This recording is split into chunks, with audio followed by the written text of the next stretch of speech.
I started locking my bedroom door because I kept waking up with the taste of dirt in my mouth. Not just the flavor of dust or something kicked up by a vent. I mean damp, bitter soil, like something you'd find in the woods after it rained. I'd wake up gagging, spitting black saliva into the sink, with no explanation. And then I'd look at the time, always 2 a.m. exactly. I stopped trying to make sense of it after the third night. I started just circling it in red ink on my calendar, like I was tracking something. I moved into the apartment 2 months ago. It's on the edge of a quiet town called Silvertree, tucked between the forest and the highway. One of those places where everyone smiles politely but no one really talks. Rent was cheap, the unit was clean, and I needed a reset, a chance to be alone, to figure some things out. After my fiancée left, and my dad passed a month later, the city just felt like it was collapsing in on me. The noise, the people, the memories, it was all too much. So I ran, I guess. Silvertree was supposed to be quiet. But quiet can be a different kind of loud when you're by yourself. The first week was fine. Peaceful, even. I worked remotely, drank too much coffee, and tried to keep my mind busy. I went on long walks through the woods behind the apartment complex. I liked the smell of pine and wet bark and the way the wind filtered through the trees like whispers. Everything felt still. Still in that fragile way you only notice when you're truly alone. Then the nights changed. It started with the flickering. At first, I blamed the wiring. The overhead light in the bedroom would stutter. Humming was static like an old TV losing signal. Then came the sound, a low, throbbing distortion that seemed to swell out of nowhere, vibrating through the floorboards and into my bones. It only lasted a few seconds. But it always came at 2 a.m. I tried to sleep through it. I even laughed it off the first few times. Told myself it was probably my neighbor's TV or some nearby substation humming through the walls. But one night, I woke up paralyzed. My eyes were open, but my body wouldn't move. I could feel the weight of the blankets, the chill of the air, and I could see, clearly, the shape at the foot of my bed. A woman. Or the outline of one. She didn't move. She didn't speak. She just stood there, faceless, motionless, like a corrupted piece of a dream that had spilled into reality. Her head was tilted slightly, like she was listening to something I couldn't hear. Around her, the shadows stretched unnaturally, bending toward her like they were drawn to something cold and magnetic. Sound disappeared completely. The silence was heavy, almost suffocating, like a vacuum had been pulled over the room. I wanted to scream. I wanted to close my eyes. But I couldn't move. And then, just as suddenly as it began, I blinked and she was gone. My muscles released. I sat up gasping like I'd been held underwater. The lights were still flickering, the clock still read 2 a.m., and my pillow was soaked with sweat. The next morning, I told myself it was sleep paralysis. Stress. Isolation. Nothing more. But the pattern continued. Every night. The flicker. The noise. And always at 2 a.m., the same dreamless paralysis. The same figure. Closer each time. One night I tried staying awake, watching the clock tick past 1:59. As the second hand clicked forward, the air in the room shifted, thickened, like I was breathing through cloth. The light above me buzzed once and died. And then I felt her. Not saw. Felt. Like static crawling across my skin. I turned toward the corner of the room and saw nothing. But in the mirror across from the bed, I swear to God, her reflection was there. Closer than before. I don't know how long I sat there, staring into the glass, refusing to blink. I just remember the taste of dirt filling my mouth again, thick and clinging. I ran to the bathroom and threw up something dark that stained the sink. I didn't sleep that night. I barely slept the next. Now, even during the day, I keep catching glimpses of her, in reflections, just behind me in the glass of a car window, or the screen of my laptop when it goes black. Always faceless. Always still. I started locking the door to the bedroom, even though I know it doesn't matter.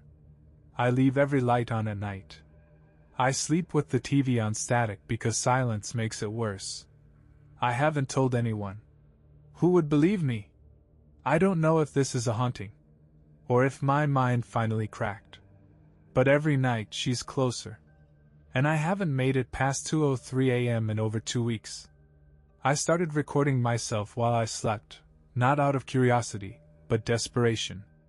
I set up an old camcorder on a tripod in the corner of the room, angled slightly toward the bed. It wasn't high-tech, just something I had lying around from a failed documentary idea I never followed through with. I didn't even know what I hoped to find, if anything. Maybe I wanted proof. Maybe I just wanted to know I wasn't losing my mind. The first few nights, the footage showed nothing unusual. Just a slow rise and fall of my chest under the blanket, a flickering lamp in the corner, and the soft mechanical whir of the camera's tape wheel turning. It all felt painfully ordinary. Until the fourth night. At exactly 2:12 a.m., the footage cut to static for 4 seconds. When the image returned, I was sitting bolt upright in bed, eyes open, face slack, arms resting unnaturally stiff on my knees like a puppet between strings. I stayed that way for 11 full minutes. Then, just as silently, I lay back down. The rest of the night passed without movement. I have no memory of it. No dream. No awareness. I didn't believe the tape was real until I saw the red mark on my knee the next morning, shaped like a thumbprint. My own hands wouldn't match. It only got worse from there. Each night, the static gap grew longer. By the end of the week, entire stretches of footage were gone, replaced by jittering visual noise that reminded me of old scrambled satellite channels, warped, streaked with shadow, and punctuated by what looked like flickers of motion at the edge of the screen. But when I paused the footage, there was nothing. Just static. No figure. No face. Until 2 nights ago. I froze the frame at 2:11 a.m., after a particularly long burst of distortion. My body wasn't visible, only the bed, perfectly made. But there, in the bottom corner of the screen, standing at the edge of the room like she just stepped out of a blind spot, was the silhouette of the woman. Except this time, she wasn't still. Her posture had changed. Her head was tilted toward the camera, not the bed. Her form, barely more than an outline, seemed to ripple against the edges of the screen like water disturbed beneath the surface. And worst of all, there were no eyes. Just smooth, blank skin where a face should be. A void in human shape. I shut the camera off. Haven't touched it since. I stopped going outside. I don't eat much. I can't keep food down anyway. My sense of time is slipping, like I'm trapped in the pause between seconds, like I'm still, but everything else is moving around me. Sometimes I hear voices on the other side of the walls. Not the neighbors. Not normal voices. They come in bursts like reversed audio, words chewed up and spat back out in whispers too close to the base of my skull. My phone glitched yesterday. All my alarms shifted to 2 a.m. on their own. Every single one. When I tried deleting them, the screen turned black for a moment, and in that moment I saw her again. A reflection in the dark. Behind me, near the bathroom door. But when I turned around, there was nothing. I haven't used mirrors since. The worst part, the part that makes it harder to breathe than anything else, is the silence. It's not a normal silence. It's like everything has been muted just a little too much, like sound itself is being held back. When I drop something, it takes half a second too long to hit the floor. When I speak out loud, my voice doesn't feel like it's coming from me. It feels distant. Filtered. Like I'm hearing it through water. I don't think I'm alone anymore, not even during the day. I've caught her watching me, not directly, but through things. Through screens. Through doorways. through those slivers of space that don't seem like much until something is already halfway through them. I don't think she lives in this apartment. I think she lives between seconds. Between blinks. Between all the moments I let my guard down and forget what's happening. I'm not sure how long I can keep doing this. Last night I blinked, and when I opened my eyes the hallway was gone. Just black. Like someone had erased that part of the apartment entirely. I blinked again and it was back. But for a moment, just a second, I swear I felt her breath on the back of my neck. Tomorrow, I'll try to leave the apartment. If it lets me. I packed a bag. Nothing dramatic, just the essentials, clothes, my laptop, wallet, charger, the camcorder, even though I swore I'd never use it again. I told myself this wasn't surrender. It wasn't running. It was strategy. If this thing, this presence, was tied to the apartment, then maybe distance would weaken it. Maybe sleep somewhere else, clear my head, and finally rest. I made it as far as the front door before I realized something was wrong. It didn't feel like I forgot something. It felt like something had already been taken. I gripped the doorknob, but it was cold, colder than anything should have been in mid-April, colder than metal had any right to be. My fingers stiffened. I twisted. It turned, clicked, opened an inch, and then stopped. Like someone was holding it shut from the other side. I pressed harder. Nothing. The frame didn't budge. The hallway beyond was there, fully visible through the crack, dull yellow light spilling in from the stairwell. That same worn carpet I saw every day, but it looked wrong. Stretched. Off kilter. Like a still image pretending to be real. I leaned my forehead against the door and listened. Silence. But not quiet. That same unnatural, pressure-drop stillness. Like the world was holding its breath. I backed away and let the door close. The air in the apartment felt heavier when I turned around, like I had just failed a test I didn't know I was taking.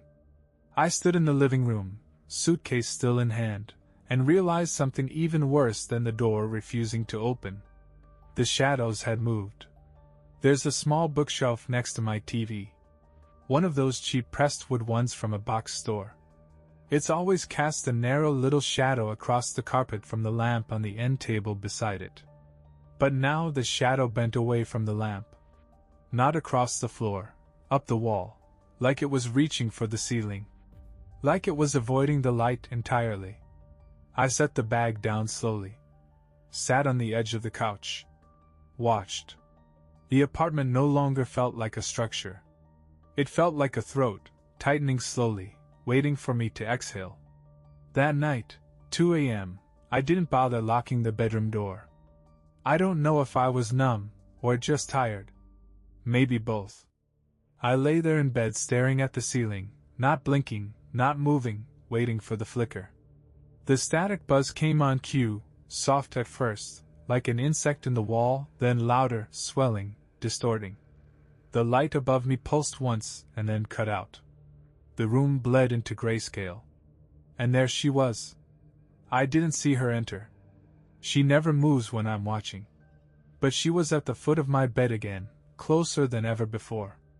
I could make out more detail now, not features, no. She still didn't have a face. But the shape of her head, the slope of her shoulders, the folds of something that may have once been a dress but now dragged and rippled like smoke through water. She twitched. Not like a human. Like a glitch. Her entire form trembled once, a single jolt, and the air bent around her. Then I heard my own voice. Not from my mouth. Not from anywhere in the room. It came from beneath the bed, echoing softly upward, distorted like an old cassette. Don't leave me! Don't leave me! Don't leave me! Over and over. Childlike. Pleading. She didn't move. But I swear I felt her watching me with a hunger that didn't come from any emotion I recognized. It wasn't anger. It wasn't hate. It was something colder. Something older. Like she wasn't haunting me. Like I belonged to her. I closed my eyes. Just for a second. When I opened them again, she was gone. But the whisper kept going, not as loud now, just part of the room. Like the walls had absorbed it. I didn't sleep after that. I just waited for dawn, watching the clock crawl minute by minute toward morning. At 6 a.m., the lights came back on. The apartment felt normal again. But I know better now. There is no normal. Not anymore. I tried the door again this morning. It opened. But what was on the other side wasn't the hallway. It looked like it at first, same stairs, same carpet. But there were no sounds. No distant hum of someone's bathroom fan. No creak of footsteps above. Just that same oppressive silence. I reached out and touched the doorframe. And the wood pulsed beneath my fingers. I shut it. Locked it. If I leave, I don't think I'll come back. Not because I wouldn't want to. Because I don't think I can. Next. ChatGPT. Part 4. The reflection that blinked first. I covered every mirror in the apartment with sheets and duct tape. Even the microwave, the dark screen of the TV, the glass in the oven door, anything that might reflect even a fraction of her. Because 2 nights ago, something happened I still don't understand, and I don't think I ever will. She blinked. Not me. Her. The reflection. Let me explain. That night, the paralysis didn't come. The lights didn't flicker. No buzzing, no hum. The apartment was quiet, unnaturally so, yes, but not hostile. For the first time in weeks, I felt awake at 2 a.m. instead of trapped inside my body.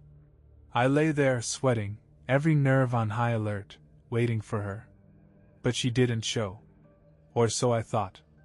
At 2:14 a.m. I got up, slowly, cautiously, and walked to the bathroom. I didn't turn on the light. I just stood in the doorway, staring at the mirror. That mirror had always unsettled me. Something about the depth of it. The way the reflection felt a few milliseconds behind, like a bad connection on a video call. It wasn't broken or warped, just subtly wrong. And that night, it felt like it was watching me back. I leaned in. My reflection leaned in. I lifted my hand. So did it. But then, just for a moment, it blinked before I did.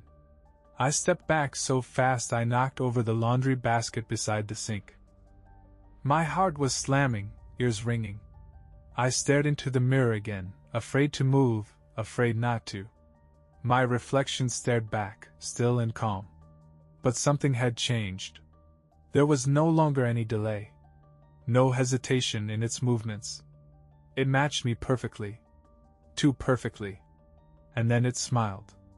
Just slightly, just enough to feel like a cruel joke. The corners of its mouth pulled back a fraction too far. A smile I never made. I turned away, stumbling out of the room. That's when I grabbed every towel I could find and started covering mirrors like a madman, breathing too hard, eyes burning, my own skin feeling foreign. I haven't uncovered a single one since. I won't. The next day, I found muddy footprints in the hallway. Not mine. Not shoe prints. Bare feet. Small. Delicate. But not child-sized either. More like someone who had never truly walked upright, heel too narrow, toes too long. They were smeared along the floorboards leading out of my bedroom, down the hall, and into the kitchen, where they simply stopped. Like she had sunk into the floor. Later that same afternoon, I turned on the stove to make coffee, just to feel normal for 5 minutes, and I swear I heard something breathing inside the burner flame. A soft, wet inhalation. Like lungs inhaling steam. It stopped the moment I looked directly at it. That's the pattern, I'm starting to realize. She only moves when I don't watch. She only exists in the gaps, the blinks, the dark corners, the camera glitches, the missing seconds between thoughts. She's not a ghost. I don't know what she is. But she's learning. I feel it. She mimics now. Not just my reflection, she mimics life. Movement. thought. I catch things in the corner of my eye that look like me walking past the hallway mirror, even when I'm sitting still. I hear the sound of my own voice talking from another room when the TV is off. It's not sleep paralysis anymore. It's daytime now. It's waking hours. She's bleeding through. And it's not just in the apartment anymore. Yesterday, I walked to the mailbox at the edge of the complex. It was mid-morning. Cold sun, clear air. Nothing unusual. I passed a neighbor, older guy, beard, always walking his terrier. He waved. I waved back. But when I reached the mailbox, I looked back, and he was gone. Not walked away. Gone. The dog's leash lay in the street, empty. His mail sat untouched in the drop box. I waited there for 20 minutes, staring down the road. No sign of him. Later that evening, I checked the hallway security feed. Our building has a single camera mounted in the stairwell, grainy, black and white, with a timestamp in the corner. The footage from that morning showed me leaving. No one else. No dog. No neighbor. No leash. No wave. Just me, looking slightly to the right and lifting my hand to wave at nothing. I'm starting to think she isn't haunting me. She's replacing me. Piece by piece, hour by hour, reflection by reflection. The more I lose sleep, the more she seems to gain shape. I catch her in flashes, in windows, in screen glare, and every time, she looks more solid. More human. More like me. She's studying, copying, rehearsing. And I think she's almost finished. The first thing I noticed was the way my voicemail changed. I hadn't listened to my messages in weeks. Who calls anymore anyway? But that night, I couldn't sleep. I kept pacing the living room, chewing my nails raw, flipping through channels I wasn't watching. My phone buzzed once. No caller ID. No sound. Just a new message. I didn't recognize the voice at first. It was too flat. Like someone trying to remember how emotions worked but getting the rhythm wrong. It said, "Hi. It's me. I'm home now. You can sleep." I checked the log. No outgoing calls, no recording, no transcription. Just that message, looping over and over. Same 5 seconds. Same distortion. Same voice. It was mine. Only it wasn't. It was her. And I knew, without a doubt, that whatever's inside this apartment now is not just haunting me. It's learning to be me. I turned off the phone and threw it in the freezer. I don't know why. It felt like the only thing I could do that made the technology feel safe again. I sat on the kitchen floor in the dim light of the stove, knees pulled to my chest, trying to steady my breath. That's when I noticed the photos. The ones on the fridge, postcards, old Polaroids, that blurry picture of me at a camping site in Tillamook from 2 years ago. They were different now. The faces in them were wrong. The camping photo. I wasn't smiling anymore. My mouth was closed, eyes unfocused. The background behind me had changed subtly, too. The trees weren't bending in the right direction, and the shadows underneath me looked like they were reaching up instead of falling down. Another photo, me and my dad at his last birthday. Except now, he was blurred out. His shape had been erased, like a smudge on a wet canvas. I stood alone at the table, raising a fork to no one. I checked them one by one, hands shaking, vision swimming. Every picture of me, every memory preserved, was warping. But not randomly. They were being replaced. Rewritten. And the new version of me? She doesn't blink. She doesn't smile. She just stares. I backed away from the fridge, heart slamming so hard I thought it might burst through my ribs. And that's when I saw it, the silhouette, in the glass door of the oven. Not standing. Sitting. On the couch behind me. I turned around slowly. The couch was empty. But the reflection wasn't. It stayed there, lounging slightly, head tilted, one leg crossed over the other.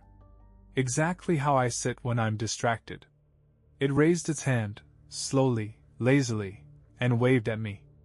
I didn't wave back. Instead, I grabbed the nearest chair and threw it across the room toward the couch. It hit nothing. The couch remained untouched. But in the reflection? She never moved. She just kept watching. That night I didn't sleep. I don't even remember lying down. I only remember waking up, face pressed against the hallway wall, knees bruised, hands stiff like I'd been crawling.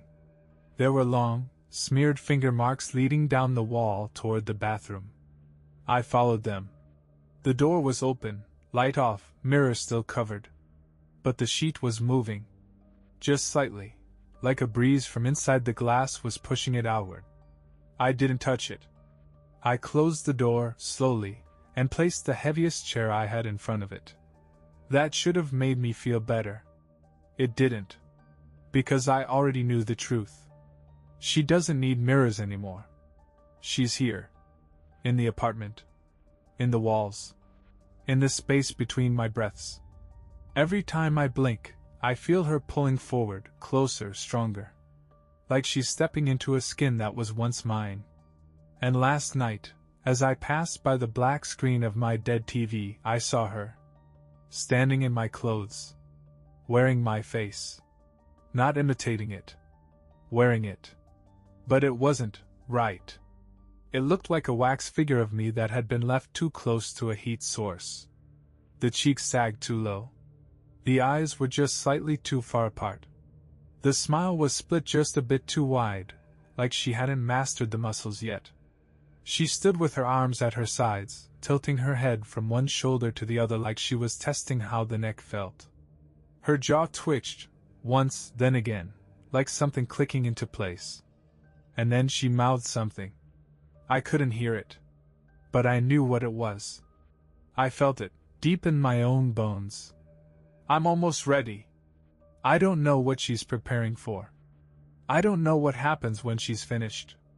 But I think there won't be enough room for both of us when she is. I found a photograph on my nightstand this morning.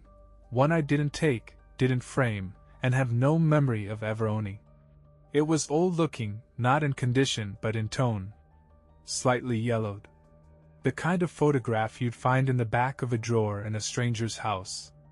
In it, I was standing just outside my apartment, by the mailbox, mid-laugh, eyes squinting, mouth open, hand raised in a wave to someone just out of frame. Only I haven't laughed in months. And I haven't been outside since the hallway vanished. I stared at it for a long time. The light in the photo was wrong, too bright, too golden, like late summer sunlight, but filtered through something that didn't belong in this world. The shadows curved upward around my feet, as if trying to hold me there. My smile didn't reach my eyes. And my eyes? One of them was slightly lower than the other. Barely noticeable. But I noticed. It wasn't me. It was her. Wearing me. Smiling for a picture I never took. I flipped it over. There was writing on the back. 5 words, written in a shaky, narrow script I didn't recognize. "You won't be needing this."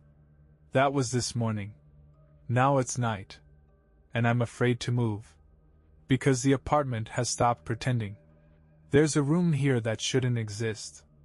It appeared behind the kitchen, not with a sound, not with construction, just existed, where blank wall had been only the day before. A black door. Old wood. No handle. Just a keyhole. I tried to ignore it. I really did. I turned my back, walked into the living room, and turned on every light. But every time I blinked, every single time, I felt closer to it. Not physically. Mentally. Like my thoughts were being drawn to it. Like the door had gravity. I sat in front of the TV, trying to distract myself, but the screen stayed black no matter what I pressed. And the reflection looking back at me? She was already sitting there. On my couch. Smiling. Not moving. And then the lights in the hallway went out. One at a time. Click. Click. click, until the only light left was the dim yellow bulb in the corner of my living room. And even that began to buzz, to pulse, to dim, like something was inhaling the electricity. At exactly 2 a.m. the light died, and the apartment exhaled. I don't mean that metaphorically. The walls expanded, just slightly, as though the whole space was breathing in reverse. I could feel the floors shift beneath me, like lungs under skin. The air turned thick and warm and rotten, like breath trapped in a sealed coffin. And the door behind the kitchen creaked open. Not wide. Just a sliver. Just enough for me to hear what was inside. It was breathing. Not like an animal. Not human. Something large, deep, slow. I should have run. I should have screamed. But I didn't.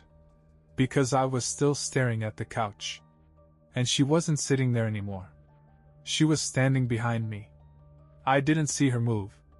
I didn't hear her. I just knew. That sense you get when someone's close enough to feel, not touch, but displace the air around your body.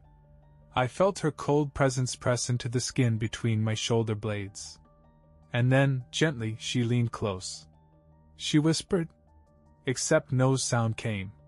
Just the sensation of breath against my ear, and the distinct, indescribable feeling that her lips never moved, that what she said wasn't said out loud at all, but planted into me, like a seed behind the eyes. I left the door open. My body moved before I told it to. I turned. She wasn't there. Of course she wasn't. But the door was open wider now. And inside, it wasn't dark anymore. It looked exactly like my apartment. But reversed. A mirror image, furniture mirrored, walls reversed, kitchen flipped, but identical.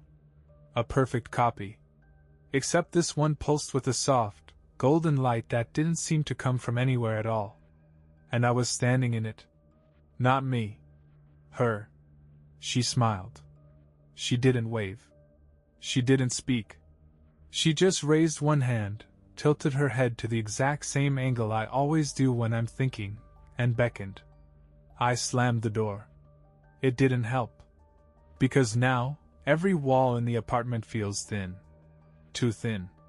Like they're not made of wood and drywall anymore, but paper stretched over breathing skin. I hear things on the other side now, scratching, clicking, pacing, and worse, I see shadows moving just slightly ahead of mine. Like I'm being rehearsed. Like I'm the reflection now. I don't think that room is meant to stay closed for long. And I don't think I'm the one who gets to choose who stays on this side. I no longer sleep. Not because I'm resisting, but because sleep doesn't come anymore. I lie down. I close my eyes. But nothing happens. My body feels suspended, not in rest, but in some kind of purgatory between motion and collapse. Like a puppet that's been set down, strings still twitching from the echo of movement. The sun hasn't risen in 3 days. Or maybe it has. Maybe I just don't see it anymore. The clocks in the apartment are frozen. All of them. Oven, microwave, my phone, even the wind-up watch I used to wear before all this began. Each one stopped precisely at 2 a.m. And outside? The world no longer exists.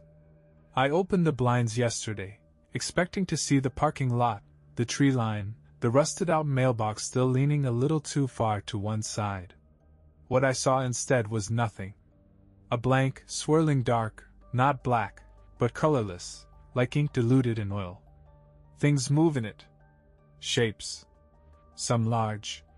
Some small. All of them wrong. I saw something crawl past my window, dragging limbs that bent the wrong way. I closed the blinds.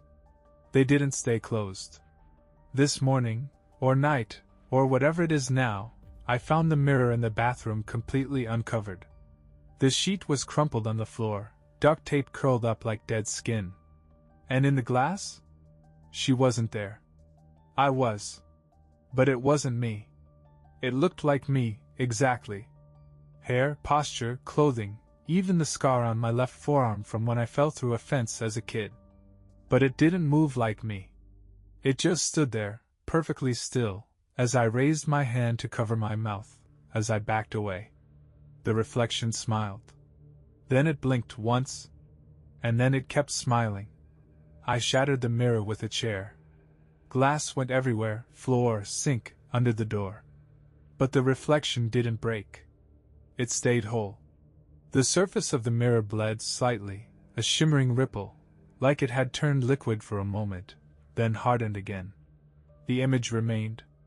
My reflection, staring back at me with a patience that didn't belong to anyone human. I don't check mirrors anymore. But I see myself everywhere. In places I shouldn't be. In the corner of the TV screen. In a dark puddle on the floor that wasn't there an hour before. In the window above the sink, staring at me from the second story, even though there's nothing but forest out there now. Sometimes I speak aloud, just to see if my voice still sounds like mine. It doesn't. It's flat now. Hollow. Like it's echoing through a tunnel that keeps getting longer. I found another photograph today. Same spot on the nightstand. This time, it was me in bed. Sleeping. But the camera angle, it was from the ceiling. There's nothing on my ceiling. No shelf. No mounted camera. Just a smoke detector I haven't checked in months. I looked up. It was gone. In its place was a perfectly circular hole, about the size of a coffee mug. Smooth edges. No debris. Just blackness beyond. I haven't looked directly into it yet. I won't. Because last night, just before the lights flickered off for good, I swear I saw an eye blink inside it. And it wasn't mine. The hallway door, the one I used to open to leave, no longer leads to the building. Now, it opens into that reversed apartment. Her version of this place. Everything in it is familiar, but off in subtle ways. I walked in. Just once. Not far, just enough to step over the threshold. The air was thick. Humid. The color of the light was sickly gold, like sunlight filtered through spoiled milk. The couch was there. The photos on the fridge. And someone was humming. Softly. A low, tuneless sound, like someone mimicking the idea of a lullaby without understanding melody. I stepped back. Closed the door. I locked it, even though I knew it didn't matter. Because last night, I woke up on the couch. Her couch. And she was standing over me. Wearing my face. Smiling. I didn't scream. I didn't move. I just watched her mouth open, slowly, too wide, and she spoke without sound. Her lips formed the words, slowly, deliberately. "You are almost gone." Then I woke up, back in my apartment. But the doorknob to the mirrored apartment was warm to the touch. Too warm. Like a heartbeat. I don't think I'm real anymore. I mean, I know I exist. I think. But this version of me that's typing these words, that's still clinging to the idea of being me, I think I'm just what's left. The last echo. The final strand she hasn't pulled loose yet. And I don't know what happens when she does. Maybe I disappear. Maybe I become her. Maybe I already have. If you're hearing this, watching this, reading this, whatever version of me survives long enough to get this message out, just know one thing. At 2 a.m. don't blink. Don't speak. And whatever you do, don't look into the mirror. That's where she gets in.